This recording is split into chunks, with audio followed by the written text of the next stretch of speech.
The notification illuminated my screen at exactly 6:47 in the morning. Critical system failure, database servers down, production environment compromised. Automated alerts were flooding my mobile device, emitting that familiar, incessant tone I had grown accustomed to over 15 long years of service. My freshly brewed coffee sat untouched, a steady stream of steam rising in the quiet stillness of my kitchen. On any normal Thursday, I would have already logged into the virtual private network by now, actively pulling up the monitoring dashboards and firing off a barrage of urgent messages to the infrastructure team. I had been working from home on Thursdays and Fridays for the past 3 years, a minor grudging concession the company made when I had seriously threatened to tender my resignation back in 2020.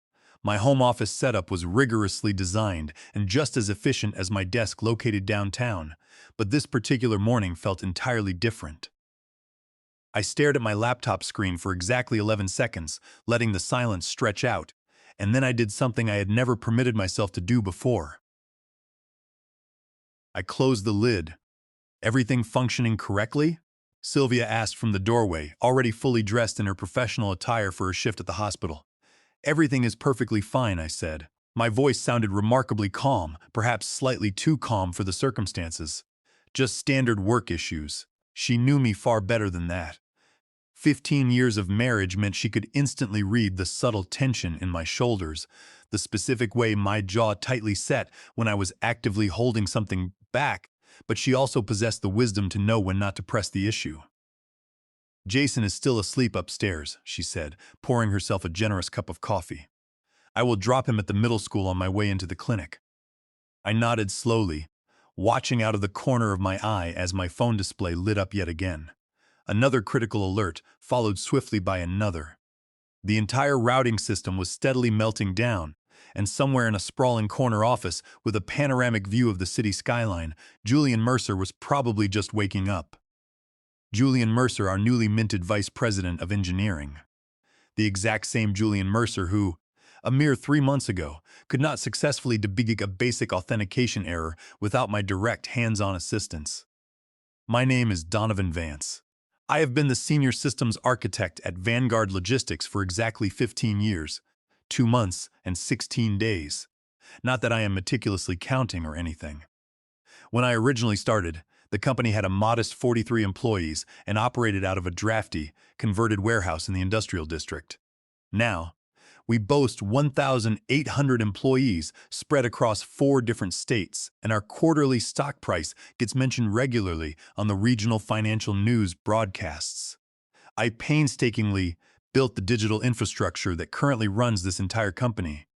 Every complex server configuration, every disaster recovery protocol, every vital system that keeps the lights on and the data flowing. I either personally designed it or rigorously trained someone else to do it properly. And Julian Mercer was one of those specific someones. He started as a junior engineer in 2015, fresh out of a prestigious university with an expensive degree that taught him abstract theory, but absolutely nothing about the harsh realities of the corporate tech world. I taught him everything else that actually mattered: how to think like a cohesive system, how to accurately anticipate catastrophic failures long before they happened, how to write resilient code that would not simply crumble under heavy production pressure. I stayed late countless evenings helping him understand intricate network architecture. I quietly covered for him when he made careless rookie mistakes that could have easily gotten him terminated. I actively recommended him for consecutive promotions, wrote glowing performance reviews, and passionately vouched for him when executive management expressed their doubts.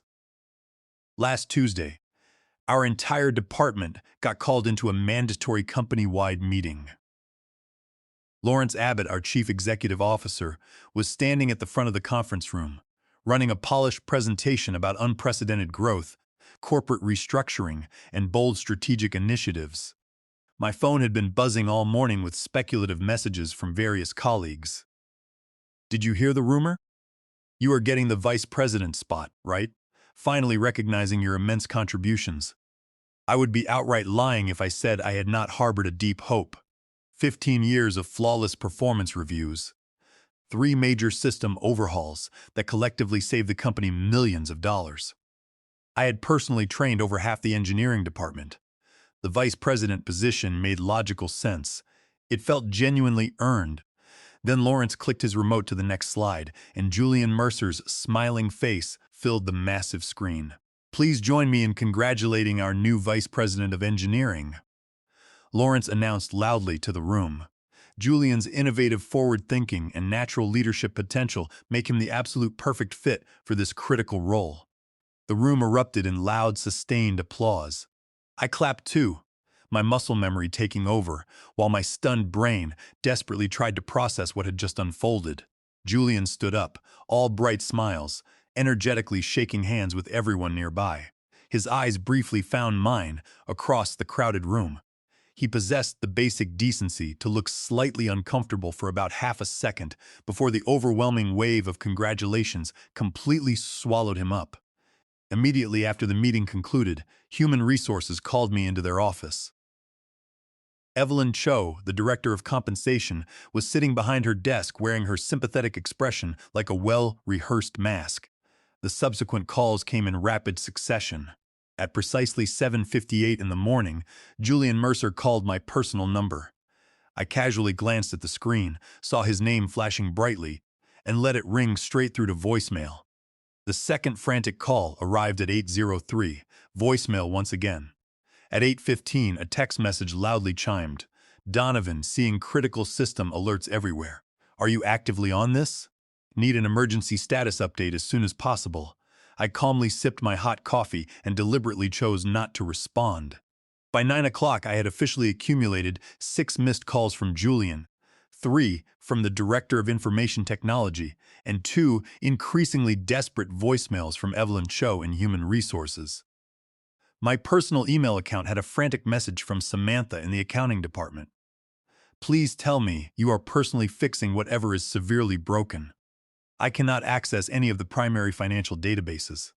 The company-wide messaging application was virtually exploding with urgent notifications.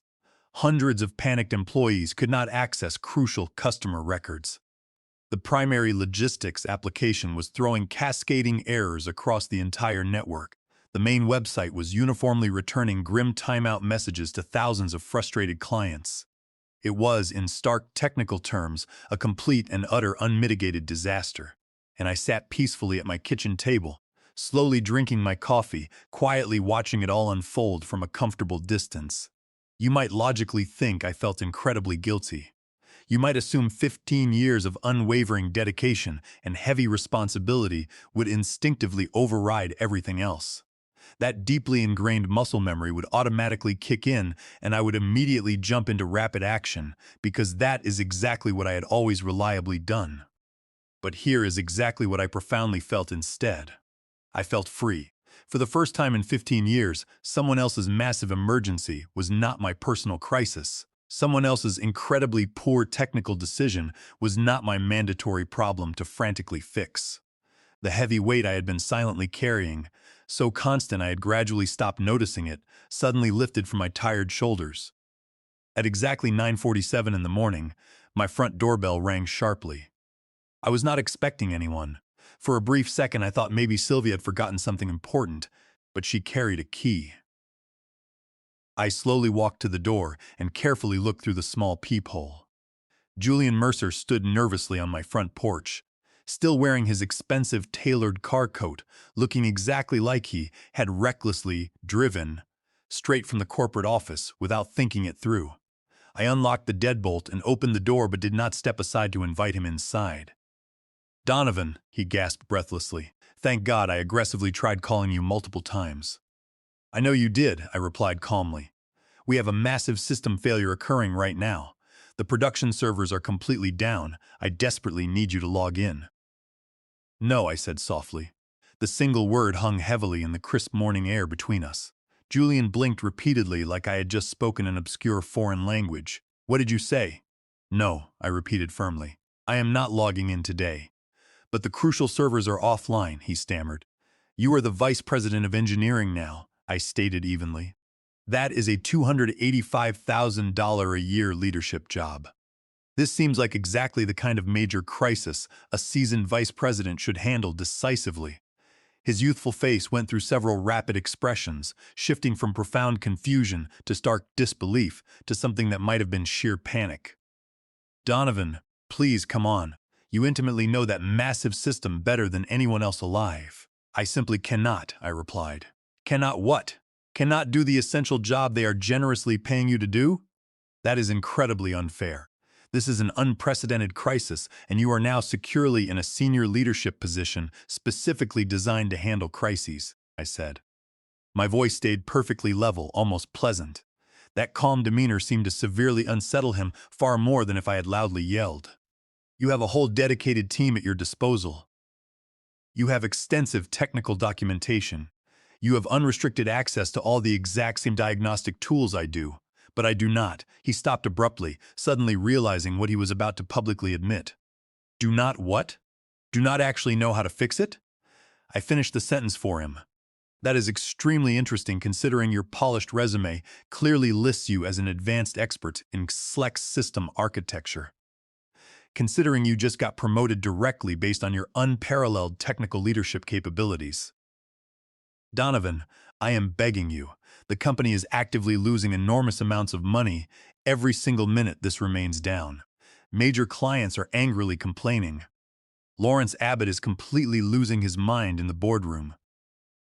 Then you should probably get swiftly back to the corporate office and handle it professionally, I suggested.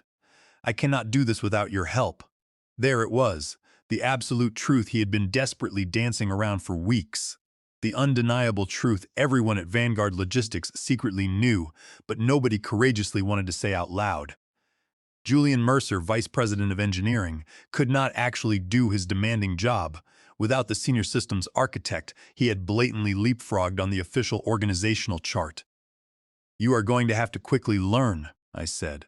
I have complete professional faith in your abilities. After all, the chief executive officer publicly stated, you have innovative thinking and natural leadership potential. I am absolutely sure you will figure it out before lunch. I started to slowly push the heavy door closed. My own mobile device continued its steady, irritating buzz of frantic notifications. I deliberately silenced it completely and walked upstairs to take a long, hot shower. By noon, the incredible story was spreading rapidly all over my personal professional network. Former industry colleagues were texting, old friends from various technology meetups were eagerly reaching out. Salacious news travels incredibly fast in tight-knit tech circles, especially when a major publicly traded corporation is experiencing a very public, devastating meltdown. Is Vanguard Logistics completely down for you too? I confidently heard there are major systemic issues. Are you doing okay? The major financial news networks just prominently mention the unprecedented outage. This looks incredibly bad. I spent the remainder of the peaceful afternoon doing normal things I never previously did on typical Thursday afternoons. I actually went to the local grocery store properly, not just frantically grabbing bare essentials on the hurried drive home. I happily picked up Jason from the middle school myself, arriving early, and spontaneously took him out for expensive ice cream, even though it was mid-October and decidedly cold outside. You are acting really weird today, Jason astutely informed me, around a massive mouthful of chocolate chip ice cream. Good weird or bad weird? I asked. He considered this important question very seriously. Different weird, he concluded. Fair enough, I replied. Did you dramatically quit your job today? Not quite yet, I said, suddenly realizing I had subconsciously made a massive career decision without consciously acknowledging making it. But maybe very soon. That is pretty cool, Jason said enthusiastically. You are literally always working on your computer. Mom says you definitely work way too much. Mom is probably entirely right, I admitted. Are we going to be extremely poor? He asked with genuine concern. I laughed out loud.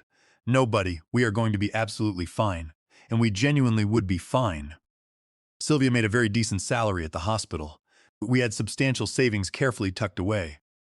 I had 15 years of unparalleled senior experience, and a stellar resume that would instantly open many prestigious doors, even if Vanguard Logistics had never willingly opened the correct ones for me. When we finally got back home, Sylvia was surprisingly already there, having conveniently swapped her evening shifts with another senior nurse. She took one long, assessing look at my exceptionally relaxed face and immediately sent Jason upstairs to diligently do his math homework. "All right," she said, crossing her arms. "Talk to me right now." So I did exactly that. I told her absolutely everything that had transpired. The insulting promotion announcement, the pathetic retention bonus, the catastrophic morning server crash, Julian showing up desperately on our front doorstep. All of it spilled out effortlessly in our quiet living room. While the golden afternoon light slowly faded and my silenced phone periodically lit up over and over again on the granite kitchen counter. "How much money has the entire company theoretically lost today?" Sylvia asked when I finally finished my long explanation. "It heavily depends on exactly how long it takes them to properly fix the core routing issues. If they are still completely down right now, we are talking many hundreds of thousands of dollars. If they fundamentally cannot get it fully resolved by the end of standard business hours today, it could be exponentially worse. And you could easily fix it? In about 45 minutes, yes, but you are absolutely not going to do that." "No," I said firmly. "I am absolutely not." She nodded her head slowly and thoughtfully. "Good." I blinked in mild surprise. "Good? Donovan, I have watched you tirelessly give absolutely everything to that ungrateful place for 15 long years. I have seen you chronically exhausted, endlessly stressed, completely burned out. I have comforted Jason while he cried because you missed yet another important school event for a so-called work emergency. I have never strongly objected because it was your chosen career, your personal choice. But if you are finally drawing a hard line in the sand, finally saying enough is enough, yes, I say good for you. I had not shed a single tear yet. Not when I decisively closed my laptop this morning. Not when Julian showed up pleading at my door. Not while carefully explaining it all to Sylvia, but hearing her unwavering support, her immediate and complete emotional understanding. That is what finally broke through my hardened exterior. She held me closely while I felt a profound release, and it felt remarkably like violently releasing 15 years of accumulated corporate toxicity. That specific evening at exactly 6:32, I surprisingly received an urgent email directly from the chief executive officer.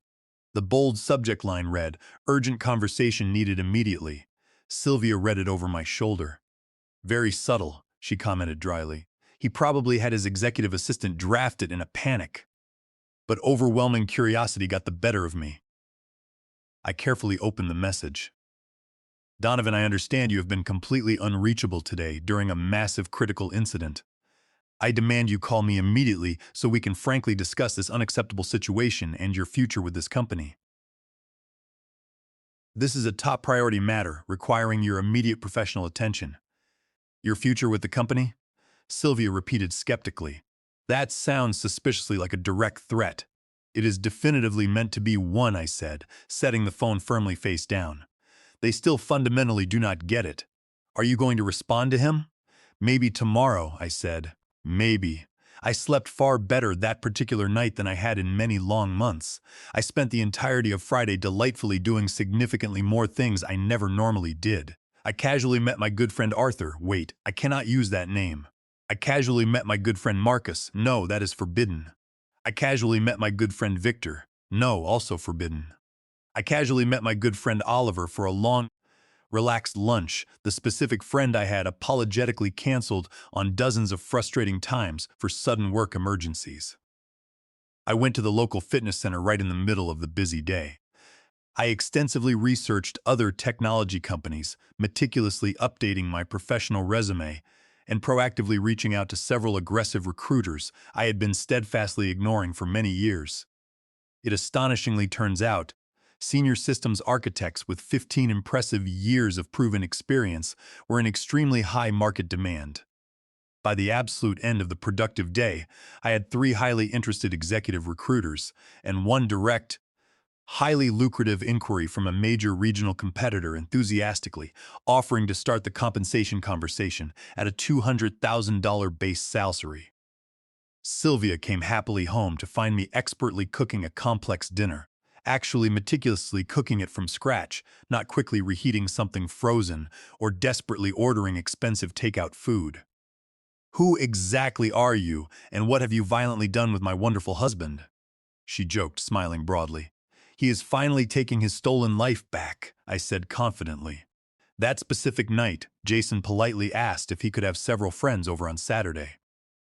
Usually I would cautiously check my work calendar first, desperately making absolutely sure there were not any major scheduled system maintenances or dreadful on-call rotations.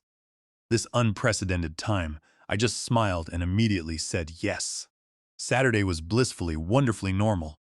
Loud, energetic kids playing complicated video games way too loud in the living room. Me happily grilling thick burgers in the spacious backyard, even though it was quite cold outside.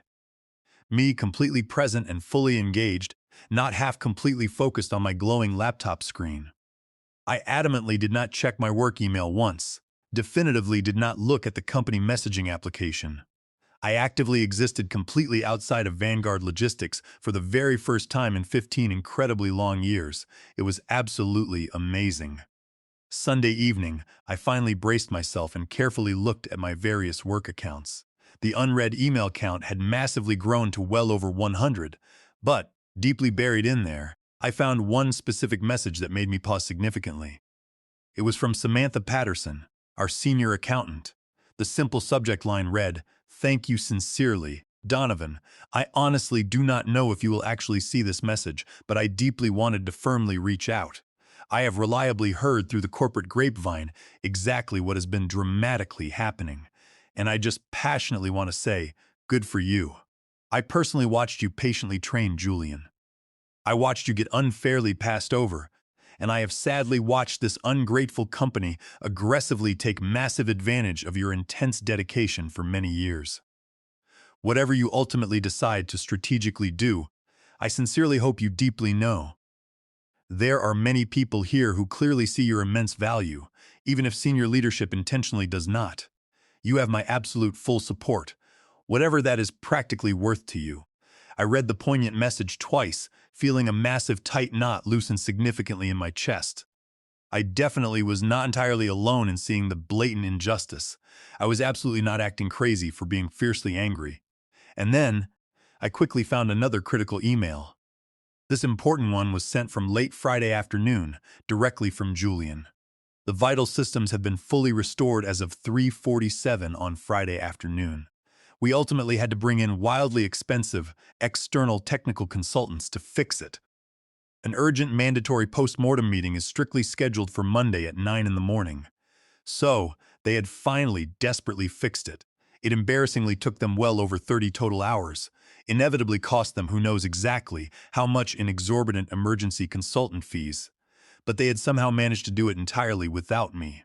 Good. Monday morning, I deliberately got fully dressed in my absolute best tailored interview suit. Sylvia noticeably raised her eyebrows in quiet approval. "Are you making a very bold statement?" she asked smoothly. "Something exactly like that," I confidently replied.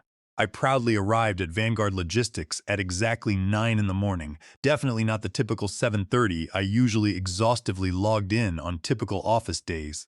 The massive parking lot looked surprisingly full for a Monday morning. Something major was definitely happening. The front receptionist's eyes went incredibly wide when she immediately saw me confidently walking in. "Mr. Vance," she stammered, "they are anxiously waiting for you up in the main executive conference room." "They?" I asked smoothly. But she just nervously pointed her finger toward the private executive elevators. The main executive conference room was located on the absolute top floor, a sprawling space I had only been in maybe 3 separate times in 15 long years. It featured floor-to-ceiling glass walls, expensive Italian leather chairs, and a breathtaking view of the bustling city that sharply reminded you exactly where the ultimate power sat in this massive building. Inside, I found Lawrence Abbott, the Chief Executive Officer, Evelyn Cho from Human Resources, Julian Mercer looking completely devastated like he had not slept in 4 days, and 2 other senior executives I instantly recognized but had never directly worked with, the Chief Financial Officer and the Chief Operating Officer. This was significantly more heavy firepower than I had originally expected.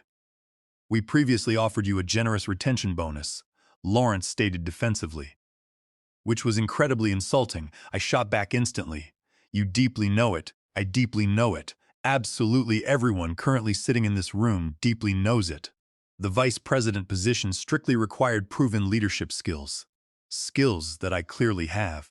I have exhaustively trained over half your current engineering department. I have successfully led massive, multi-million-dollar projects. I have decisively made critical technical decisions that have literally saved this entire company millions of dollars over the years. What I notably have not done is play corporate golf with the right influential people, or faithfully go to the right exclusive happy hours, or aggressively promote myself in the shallow ways that apparently matter vastly more than actual, undeniable technical competence. Wallace cleared his throat loudly. If this is genuinely a hostile negotiation, let us simply talk hard numbers. It is not just about raw numbers, I said firmly. It is fundamentally about professional respect. It is about genuine recognition. It is about absolutely not being taken for granted ever again. Lawrence quickly exchanged knowing glances with Wallace, then briefly with Evelyn. Some silent corporate communication I was decidedly not involved in.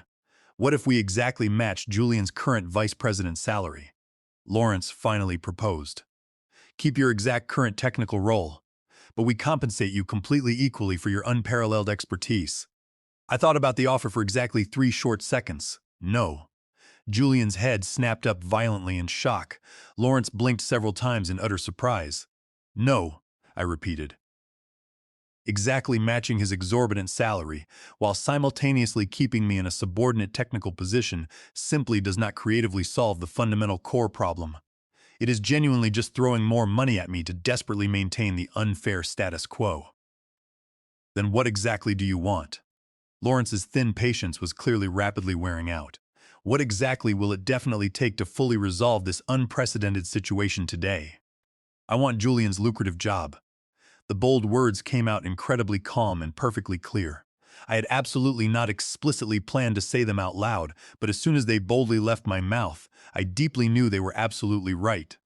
Julian made a strange, strangled sound in his throat. You cannot possibly be serious. Why not? I aggressively demanded. I am vastly more qualified. I have significantly more actual experience. I clearly know the intricate systems infinitely better, as this disastrous weekend completely proved beyond a shadow of a doubt. The only real reason I was not actively considered in the first place was blatant executive bias, conscious or otherwise. This is completely insane, Julian sputtered, finally finding his shaky voice. You cannot just aggressively demand my senior position because you childishly threw a massive tantrum. I absolutely did not throw a tantrum, I corrected him coldly. I firmly set a professional boundary, and the undeniable fact that legally enforcing that boundary directly cost the company $2,300,000 should definitively tell you something profound about my actual undeniable value here. Lawrence held up his hand, instantly silencing Julian. Let us all take a deep breath. I do not need a breath, I said firmly. I need a firm decision right now.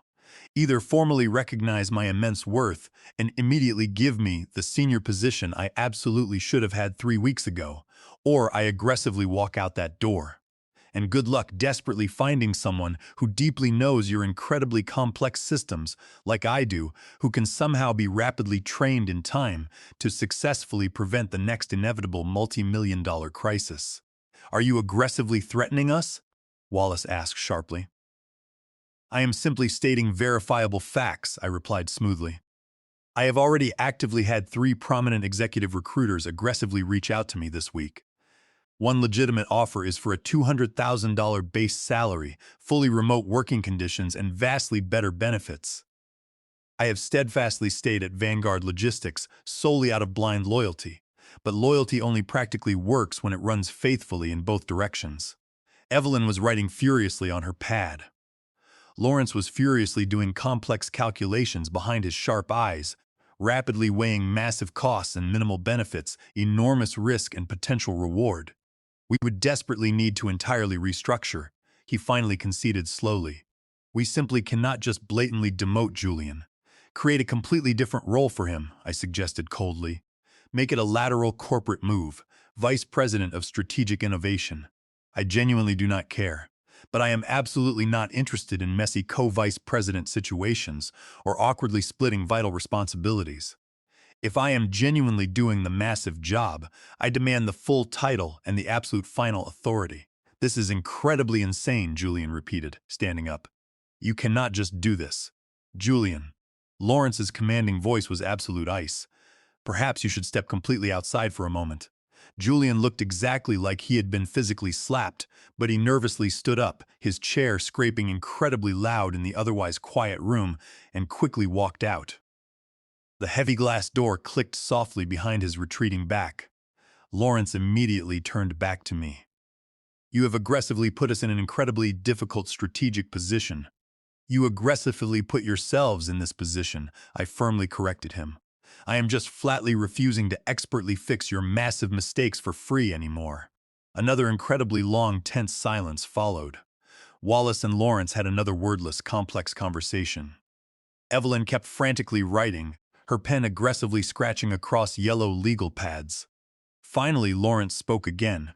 If we actually did this, if we aggressively made this unprecedented change, we would demand absolute assurances, complete, unwavering commitment.